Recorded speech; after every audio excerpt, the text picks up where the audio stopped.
All right, Shedeur Sanders. I know, getting shamed down. Shedeur Sanders had a breakout performance yesterday against the Titans, throwing for over 350 yards, 3 touchdowns, while running in another. His play put the Browns in position to tie the game late in the fourth quarter with the 2-point conversion. But in a shocking move, head coach Kevin Stefanski took Shedeur out of the game for the attempt. Cleveland failed to convert, then lost the game 31-29. Cam Newton. What did you make of Kevin Stefanski's decision to keep Shedeur on the sideline for that 2-point conversion? Extremely embarrassing. And it's a fireable offense, if you ask me. When you start to think and unpack what's been happening week after week after week, how we've been trying to mask, put makeup, not mention, do certain things, and then in the most gotta-have-it moment of the game, this is probably the only team in the National Football League that takes their starting quarterback out of the game. It's a 2-point conversion. You have the ball in individuals' hands that it's not hard to find out what you're going to do. You're running a gadget play. It's either going to be a run or it's going to be an inaccurate pass because the natural thrower is on the sideline. These type of decisions really is beyond even a head scratch. It's like, what are we really doing here? Are we really trying to win? Because some of the things that we're showing on film will really have a person to say like, yo, what's happening? Especially given the circumstance of the game that Shedeur Sanders is having at that specific point in time. And to take him out, like, yo, like, embarrassing is an understatement in this type of thing. It's just hard to be a Cleveland Browns fan and just imagine being in the game or at the stadium watching that transpire in real time. Go ahead, Stephen A. What did you make of Kevin Stefanski's decision? Let me say this to you. It was awful, first of all. Let's get that out the way first. And I want to tell you that in Cleveland, I don't know if y'all know this, but they've got some of the best sports talk radio shows in America. Cleveland is an outstanding sports town. They really are. They're an outstanding sports town. And I hope, and I never thought that I'd say this, but I hope they are raking Kevin Stefanski through the coals. This is a man that has 3 games. They have 3 wins on the season. They're going nowhere.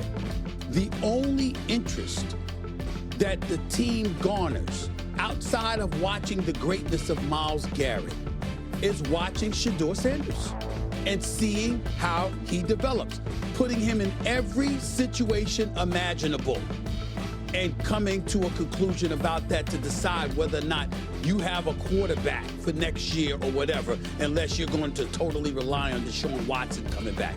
That's all you have. And you look at them, and it's like this man goes out there yesterday, and throws for 364 yards. And you're taking him out for 2-point conversions. It makes no sense whatsoever. It really has you wondering what the hell Kevin Stefanski is thinking, what is going on, and more importantly, what is it that they have against Shedeur Sanders? Because it makes no sense. They're not going anywhere. Leave him out there in every situation imaginable and start him for the rest of the season, announce it to the world, and just put him out there, put him through the ringer, and see what he gives you. And he wants that. And for some reason, the Cleveland Browns do what they did. It makes no sense whatsoever. It's not befitting of a 2-time Coach of the Year, and it just leaves you scratching your head wondering what the hell is going on. It really does. Yeah, I thought it was stupid. Absolutely stupid by Kevin Stefanski. And listen, being transparent here, Kevin Stefanski has done this multiple times, not only with Shedeur Sanders, but with other quarterbacks as well, as far as a 2-point conversion. But, you're going to take out a guy, Shedeur Sanders, who was absolutely dealing in the game. The game was highly entertaining. I don't know how many people watched it. The game was highly entertaining. Shedeur Sanders was dealing in the game, goes down, drives down, scores a touchdown, and then you take him out to run the wildcat for the 2-point conversion.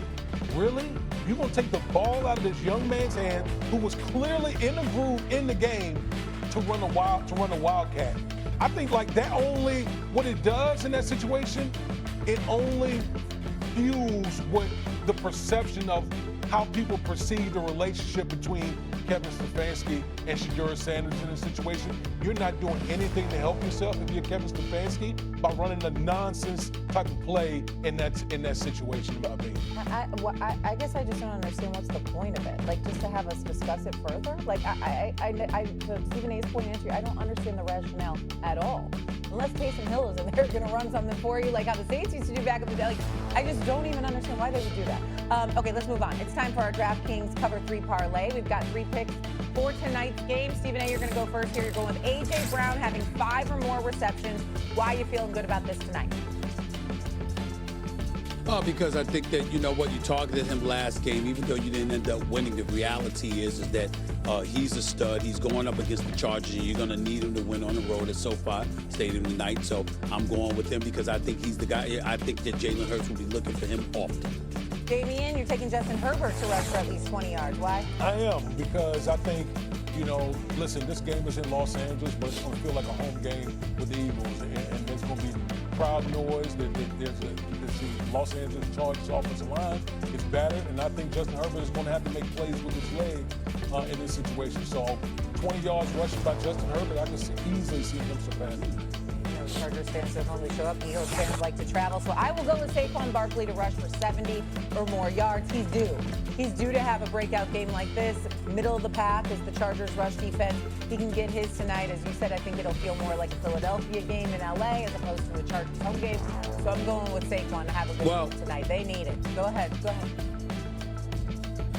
What that would mean is that the APB that's been put out from the LAPD found him, because we are looking for him. We can't find him. You understand? We can't find him at all. And we know that Saquon Barkley is too great. For the numbers to have the numbers that he has had this year. This man is phenomenal. And to be this phenomenal and to have this kind of precipitous drop-off, I don't give a damn what's going on with the Philadelphia Eagles. We did not expect Saquon Barkley to be this ineffective, this inefficient, this impotent offensively. They got to figure out something. Make no mistake about it. So, that, you know, again, the APB was out. LAPD has indicated they may have found him. We'll find out tonight at SoFi Stadium, which by the way, where I will be for Monday Night Countdown. So I'm looking forward to it. That's right. He's in LA already. Saquon Barkley has 56 rushing yards against the Bears. So I think he's just going to go on that trajectory, and then tomorrow Stephen A's going to be like, we found him here in LA. He just wanted warmer weather. So to recap, we're going with Justin Herbert to have at least 20 rushing yards. So.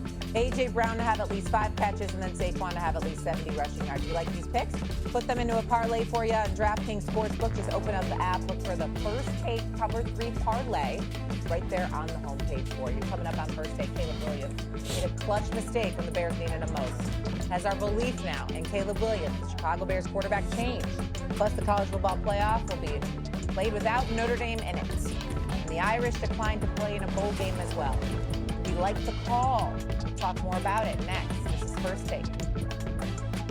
Missouri viewers,